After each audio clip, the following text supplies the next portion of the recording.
હું છે ને નથી કહી શકતો, કેમ કે આ બધા છે ને મારે ભાઈ જ. હું ઘણી વાર વિચાર કરતો થયો અને મારાથી જેટલું થાય ને એટલો હું પ્રયત્ન કરું છું.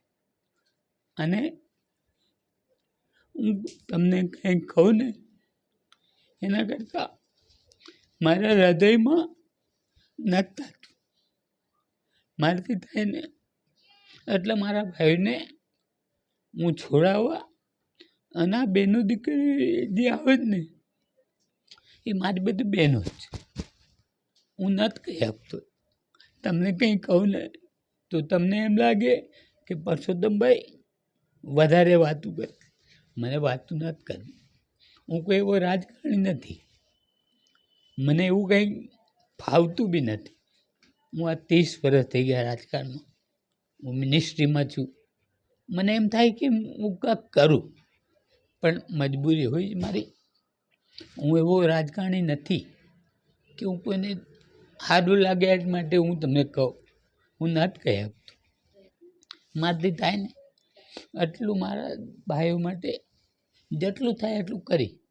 તમને ભલાને હું તમને બધાને કહું કે તમે લોકો બધા સુખી રહો અને ભગવાન કરે આ ભાઈઓને જેટલા બને એટલા પ્રયત્ન કરી અને બધાને પાછા પાકિસ્તાનથી છોડાવવું એવી આપણા વડાપ્રધાનને અને બધાને કહી અને પાછા લેટરો લખી અને મારાથી થાય ને એટલો હું પ્રયત્ન કરી. બધાને મારા સીતારામ. આગેવાનો માછીમારો બધા પકડાય એની માટે આપણે ક્યારે પાછી ભલામણ કરીશ?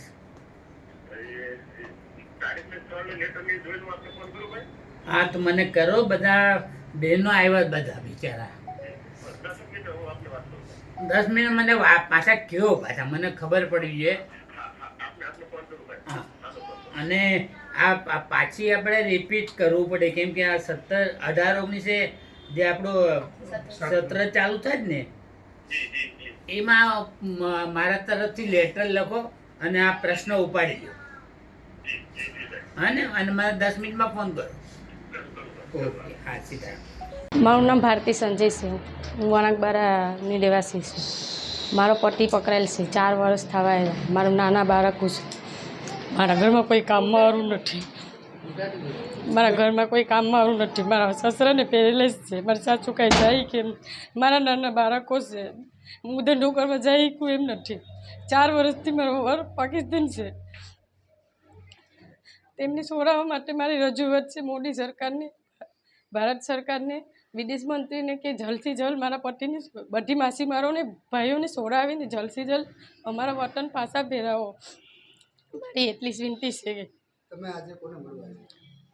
આજે અમે પરસોત્તમભાઈને મળવા આવ્યા હતા. ત્યાં તમે શું રજૂઆત કરી? અમે અમારા માછીમાર ભાઈઓને છોડાવવા માટેની રજૂઆત કરી પરસોત્તમભાઈ મેરે કે જલ્દથી જલ્દ અમારા માછીમાર ભાઈઓને પાછા ઘરે વતન પાછા મોકલાવી આપો અમને. એટલી અમારી વિનંતી છે. મારું નામ છગન બામણિયા છે. હું દીવ, દમણ અને દાદરાનગર હવેલીના ફિશરમેન કન્વીનર છું.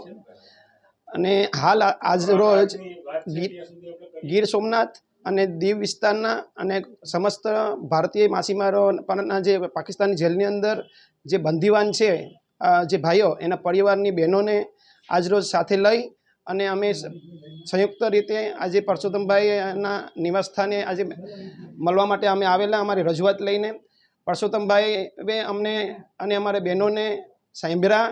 બધી એ લોકોએ તમામ માહિતી લીધી છે અને અમને વિશ્વાસ અપાવ્યો છે કે વહેલામાં વહેલી તકે પાકિસ્તાની જેલમાંથી છોડાવવા માટેનો એ લોકોએ ખાતરી આપી છે અને જેટલું પણ બનતું હશે એટલું એ લોકો અમને મદદ કરવા માટે હંમેશા તૈયાર છે. અને આગળ પણ અમને ઘણા બધા માણસોને છોડાવવા માટે પરસોત્તમભાઈનો સિંહ ફાળો છે અને અમે એ લોકોના આભારી છે કે ગમે ત્યારે અમારા કોળીના દીકરા હોય કે માછીમારના દીકરા હોય એ લોકોના મદદે કાયમી માટે હાજર રહી છે.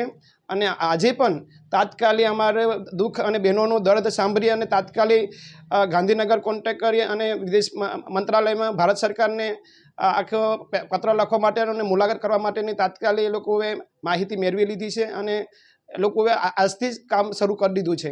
એટલે આજે અમને ખુશી છે. આ ભાઈઓ જે છેલ્લા 3 થી 4 વર્ષથી આપણા જે ફિશરમેન ભાઈઓ છે, ભારતીય ફિશરમેન પાકિસ્તાન જેલની અંદર 217 ટોટલ ફિશરમેન ભાઈઓ પાકિસ્તાન જેલની અંદર છે. એ ખરેખર પાકિસ્તાન જેલની અંદર બહુ દુઃખી પણ છે અને વેદના પણ ભોગવી રહ્યા છે, દુઃખ પણ ભોગવી રહ્યા છે. અને છેલ્લા 2 વર્ષની અંદર પાકિસ્તાન જેલની અંદર 6 થી 7 જણા તો મૃત્યુ પામ્યા છે. હાલમાં પણ અત્યારે ઉના તાલુકાના એક ગામના જે ભાઈ છે એ ના ડેથ થયું છે. એની ડેડ બોડી હજી આપણને નથી મળી. તો ભારત સરકારને હું કહેવા માગું છું કે ભાઈ જો એક પછી એક આપણા ફિશરમેન ભાઈઓને ત્યાં મળતા હોય, મૃત્યુ પામતા હોય અને ડેડ બોડી લાવવામાં આપણે જો તૈયારી બતાવતા હોય તો જીવતા લાવવામાં આપણે વાંધો શું છે. એટલે ભારત સરકારને મારે આજ રોજ આપના દ્વારા હું કહેવા માગીશ કે આ લોકોને વહેલી તકે છોડાવવા માટેની મદદરૂપ કરે અને નિર્દોષ જે ફિશરમેન ભાઈઓ છે એ વહેલી તકે આપણા વતન માદરે આવે એવી નમ્ર વિનંતી. અમે આ લોકોને છોડાવવા માટે હાલમાં અમદાવાદ મુકામે પણ અમે એક પ્રેસ કોન્ફરન્સ કરેલી, અલગ અલગ મિનિસ્ટરને પણ મળેલા. અત્યારે દીવ મુકામે જે સંસદીય સમિતિ યાની કે પાર્લામેન્ટરી કમિટી આવેલી ફિશરમેન અને ડેરી ઉદ્યોગની, એ લોકોની સાથે પણ અમે મુલાકાત કરેલી, એ લોકોને પણ રજૂઆત કરેલી છે. એટલે સમયે અમે બહેનોને લઈને અનેક જગ્યાએ આ ભાઈઓને છોડાવવા માટેનો પ્રયત્ન કરીએ છીએ.